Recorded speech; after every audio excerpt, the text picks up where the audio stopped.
ԱՄՆ նախագահի ազգային անվտանգության հարցերի խորհրդական Մայք Ուոլցը նախօրեին X-ում գրառում էր արել այն մասին, որ անցնող շաբաթ հեռախոսազրույց է ունեցել Ադրբեջանի նախագահի օգնական Հաջիևի հետ։ Ուոլցը գրել է, որ Հաջիևի հետ խոսել է Կովկասում խաղաղություն հաստատելու մասին։ Մենք գոհ ենք, որ Ադրբեջանը եւ Հայաստանն առաջընթաց մեծ քայլ են արել եւ համաձայնել են խաղաղության պայմանագրի շուրջ։ Ես նրան ասացի, որ այժմ մենք պետք է վերջնականացնենք այդ խաղաղության գործարքը, ազատ արձակենք բանտարկյալներին եւ միասին աշխատենք տարածաշրջանն ավելի անվտանգ եւ բարգավաճ դարձնելու ուղղությամբ։ Գրել է Ուոլցը Հաջիևի հետ զրույցի վերաբերյալ։ Իսկ Հաջիևը Ուոլցին պատմել է այն զրույցի եւ ջերմ ընդունելության մասին, որի վերաբերյալ Իլհամ Ալիևի այդ օգնականն ինքն էր օրեր առաջ գրել X-ի էջում, անդրադառնալով Լոնդոնում Բրիտանիայի պաշտպանության նախարարության պետական նախարար Վերնոն Կոկերի հետ։ Համենայն դեպս Թրամփի վարչակազմին դա թերևս կհետաքրքրի բավականաչափ, հաշվի առնելով այն, թե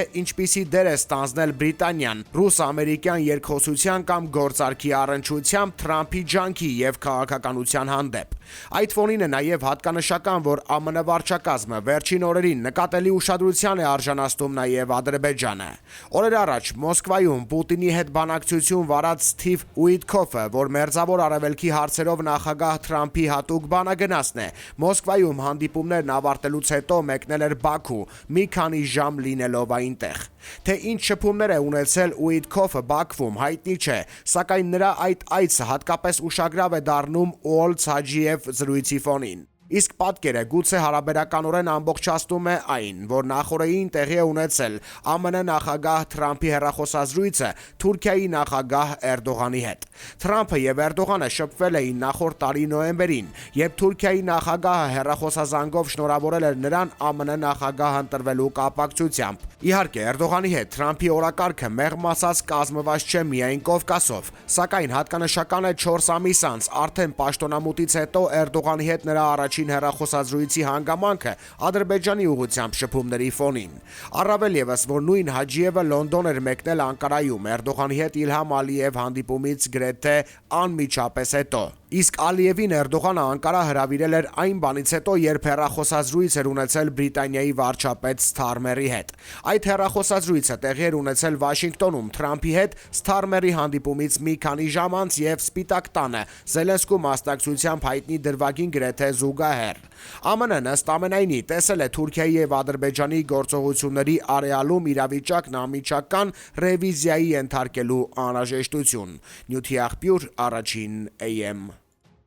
Մեդիալաբի հարցերին պատասխանում է քաղաքագետ Մանվել Սարգսյանը։ Պարոն Սարգսյան, Հայաստանն ու Ադրբեջանը ավարտել են խաղաղության պայմանագրի տեքստի շուրջ քննարկումները։ Բոլոր կետերը համաձայնեցված են։ Սրան հաջորդում է Ադրբեջանի նախագահի հայտարարությունը, որ ՀՀ ղեկավարության նկատմամբ կա զրո վստահություն ու պետք է ձեռք բերված բոլոր համաձայնությունները փաստաթղթավորվեն։ Եթե կողմերից մեկը խոսում է զրո վստահության մասին, ապա մյուս կողմն ինչպես կարող է գնալ խաղաղության պայմանագրի ստորագրման տվյալ կողմի հետ։ Պետք է տեսնել ընդհանրապես, թե հայ-ադրբեջանական հարաբերության քաղաքականության մեջ ով ինչ նպատակ է հետապնդում։ Ադրբեջանն ի սկզբանե անցած տարի էլ արտգործնախարարի մակարդակով հայտարարեց, որ Հայաստանը մի քիչ լավ չի հասկանում այս խաղաղության պայմանագրի իմաստը։ Խաղաղության պայմանագիրը հետագա բանակցությունների շրջանակն է հստակեցնում այն պայմանները, որով իրենք պետք է բանակցեն Հայաստանի հետ։ Սա շատ էական բան է, բայց ես չեմ լսել, որ Հայաստանում որևէ մեկն այս մասին խոսի։ Իսկ այդ ինչ պայմաններ են, բոլորն ասում են այո, որևէ լուրջ խնդիր երկրների միջև պայմանագրում չկա, բա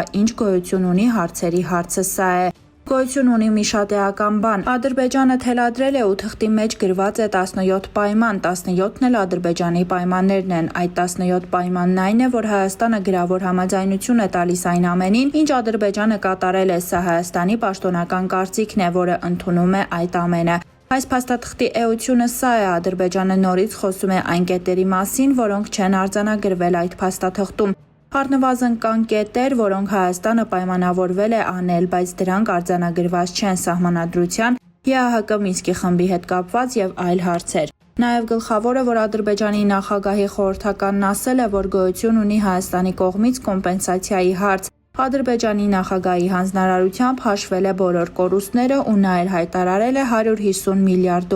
ու այս հարցը եւս պետք է քննարկվի։ Սրան գումարվում է ադրբեջանցիների վերադարձը, էքսպանսիա եւ այլն։ Սրանք ընդգծել են որպես քննարկման խնդիրներ։ Այս պայմանագիրը պայման է ստեղծում դրանց քննարկման համար։ Այսինքն Հայաստանը պետք է ընդունի այն, ինչ եղել է, հետո գնան սրանց քննարկմանը, իսկ Հայաստանը գնացել է սրան։ Այսինքն բնավ չի նշանակում, որ այդ պայմանագիրը ստորագրվի, մենք ունենալու ենք խաղաղություն, բոլոր հարցերը լուծվելու են եւ այլևս քննարկելու բան չի մնա, պարոն Սարգսյան։ Գիտեք ինչն է վերջանալու, այն, որ դուք ծպտուն չեք կարողանալու հանել որևէ հարցի շուրջ։ Եթե իրենք ասեն, որ արցախցիները բոլորը պետք է բանտ նստեն, դու պետք է ասես այո, Ադրբեջանը բերանից ինչ թռցնի, դու պետք է ասես այո։ Սա է փոխվելու, իսկ այսօր դու կարող ես ասել ոչ, իսկ այդ պայմանագրից հետո նման բան ասես, քեզ կորակեն ագրեսոր, բայց մարդիկ գնացին սրան։ Պարոն Սարգսյան, ինչի համար են գնացել։ Այսօրվա հարց են լուծում ապագայի համար բացելով նոր խնդիրներ, որոնք արդեն բնութագրեցի։ Միամիտ մտածում ունեմ, որ սրանով կարող են շատերի ուշադրությունը առնել, ընդ որում Թուրքիայի։ Թուրքիան էլ է անընդհատ ասում ստորագրեք այդ փաստաթուղթը, այդպիսով Հայաստանին մտցնելով լրիվ իրավազուրկ կարգավիճակի մեջ։ Այս իշխանությունն էլ հավատում է, թե Թուրքիան ինչ-որ ձևով կաջակցի իրեն Ադրբեջանից պաշտպանվելու համար։ Միամիտ կարծիք են ձևավորել, թե Թուրքիան կապ չունի Ադրբեջանի հետ, առանձնացրել են այդ երկուսին։ Եթե գանք ընդհանուր իրավիճակին, ապա կարծում եմ Ադրբեջանն էլ Հայաստանն էլ մի քիչ այլ կերպ են խնդիրներին վերաբերվում։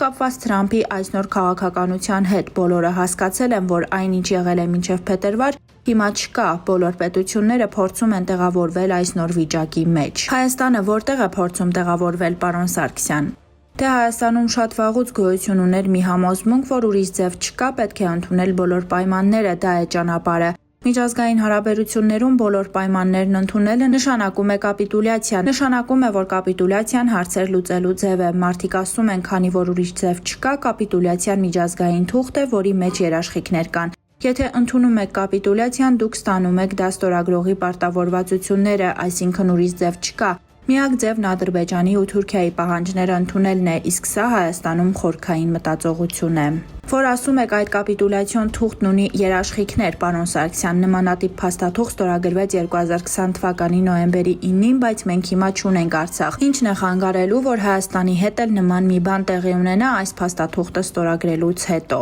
Ոչ մի բան անողները չեն ասում, որ 100% երաշխիք են տալիս, ասում են ուրիշ ձև չկա ու քանի որ ձև չկա, գոնե այսպես մի չնչին հույս կա ու գնում են այդ չնչին հույսի հետևից, տրամաբանությունը սա է։ Այն, որ այս պայմանագիրը բնավել ապագայի հետ առնչություն չունի, այն չէ, ինչ ներկայացնում են, ապացուցում է նաև Թուրքիայի նախագահի գլխավոր խորհրդականի հայտարարությունը առ այն, որ Հայաստանում դեսպանատներ բացելու որևէ նախադրյալ չի տեսնում։ Սա նշանակում է, որ իրենց համար դեռ պարզ չէ Հայաստանը, ադրբեջանական մամուլում էլ բազմիցս ասել են, որ Հայաստանը չի լինելու այն, ինչ հիմա է։ Լինելու է այն երկիրը, որն ընդունելու է Ադրբեջանի բոլոր պայմանները, ինչն էլ ենթադրում է ուրիշ սահմանադրություն, ուրիշ սահմանադրությունն էլ ենթադրում է ուրիշ պետություն։ Ուրիշ պետությունն էլ կարող է լինել ոչ հայկական պետություն։ Ամենաբարձր մակարդակով են խոսում այս մասին։ Նյութի աղբյուր Media Lab AM։